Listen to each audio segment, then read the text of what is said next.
One thing I have to say about the Sims franchise is there's always crazy things going on. And now Sims 4 and the Sims franchise could be revealing even more changes as early as mid-May. And while there could be sweeping changes, there is one huge mistake I think Electronic Arts is making. Now this news was first uncovered by my friend on a LinkedIn post and then further investigated by me. The Sims 4 is up for an award at the One Show in mid-May. Now the One Show awards creative technology and design across various disciplines, from brand partnerships to packaging. I personally had never heard of it before. From the words of Collins on LinkedIn, the One Show finals have just been announced, which means it's time for my annual tradition of pretending I'm not looking at the list. Nevertheless, I am proud to report that our rebranding work with The Sims and Electronic Arts has made the cut, along with our team at Collins, who once again managed to pull off good things with good clients. Now, awards are not the goal. The goal traditionally is snacks, and lots of them the night before a client presentation. Now that silliness aside, I do think this is notable even if you're not interested, because the Sims rebranding once again indeed is a curious decision. I think it could go beyond just logos and design and more speaking to what they're actually thinking about the future of this game. However, before I go into those theories and tell you the mistake I think they're making, let's look at what this category even means. Brand identity rebranding, a series of elements of new identity systems for an existing brand, product, or service. Entries must include examples of the previous branding for comparison. May include business cards, stationery, logo, network IDs, etc. And then of course they do have to submit specific criteria as well as pay an entry fee. Now honestly, I have no idea what the total compensation is for this prize. However, I do want to keep an eye on this because I want to know what they're revealing and also if it's going to mean anything for Sims. Of course, a huge caveat is it could include materials we've already seen with the rebranding strategy, but I have a feeling there is more in the works. After all, this is not the first time The Sims, and certainly The Sims 4, has gotten a rebrand. As of January 2025, we got a third rebrand. And in 2019, we got a rebrand that drew some interesting reactions, especially for the very bright loading screens. They actually had to subdue those loading screens at some point because players were saying it was giving them migraines. And our most recent brand did actually, I think, have some positive changes. We have the new menu for Sims 4, and while, don't get me wrong, I still don't like aspects about it, and personally, it still looks kind of mobile-like for my liking. I will say, I do find the ads somewhat less in your face, and it does appear to be more about starting your own game.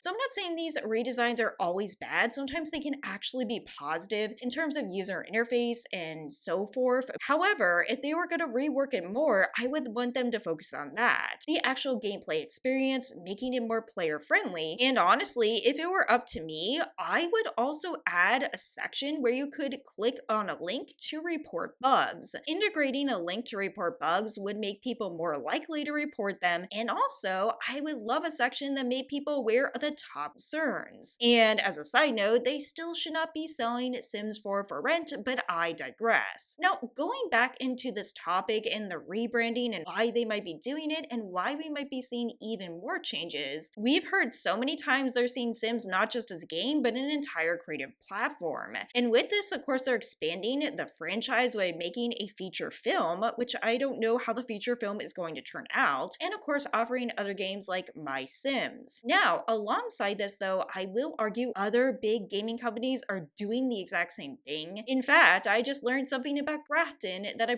probably should cover, but probably will draw some interesting reactions. Now that aside, I do think the Sims team is making a colossal mistake. While I don't know what the rebranding is going to include, so much is of course focused on visuals and aesthetics. And again, sometimes these can be important for accessibility reasons or even just improving navigation.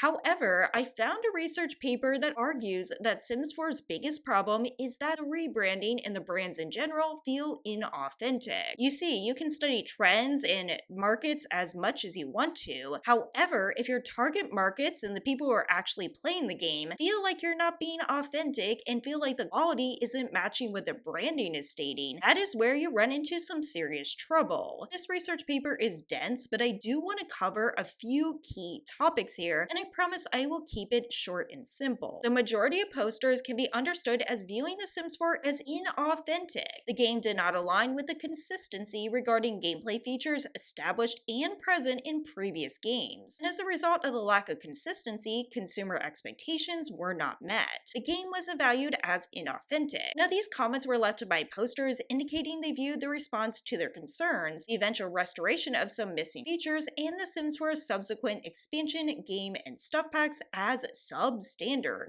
These results show the need to ensure that even for brands that have built up brand authenticity over time, it is still important to continue to maintain brand authenticity and communication with consumers to ensure the brand overall. Now, in layman's terms, this basically means even if you have an established IP and people love the franchise, you have to maintain that trust in open communication. Also, it's worth noting, simply updating and adding new content doesn't really achieve good results. For example, some posters say, "I have all the packs you mentioned, and it really is not worth the money, no matter how anyone tries to justify it," to past Sims games, which is a burden Sims 4 has. Furthermore, the lack of value was due to missing features in previous games. But again, it's not just about adding features, as I discussed in my past video. It's about making it feel authentic to the core identity of the game itself. So, in other words, if they were to do a rebranding for The Sims, I would want to take it back to The Sims, their personality, their interactions, the detailed gameplay, and also customization. And no, that does not have to include technology like 3D scanners, and it doesn't mean it has to go along with what everyone else is doing. If nothing else, I think that rebranding could actually be positive for The Sims. I just personally feel, as of now, they are going the wrong direction. And of course, this doesn't mean that Sims is not commercially successful. Sims is very commercially successful, at least for now. But in terms of actually getting people to actively feel positive about the game, I think they need to rethink their branding strategy. All in all, it will be interesting to see what this reveals. We don't know yet. It could be mostly what we know. And like I said before, there is a lot of stuff going on with other gaming communities and especially gaming companies like Crafton. All in all, AAA games are definitely at an interesting point, balancing out how much money they want to make with how satisfied their customers feel. As always, please take care, and I'll see you in the next video.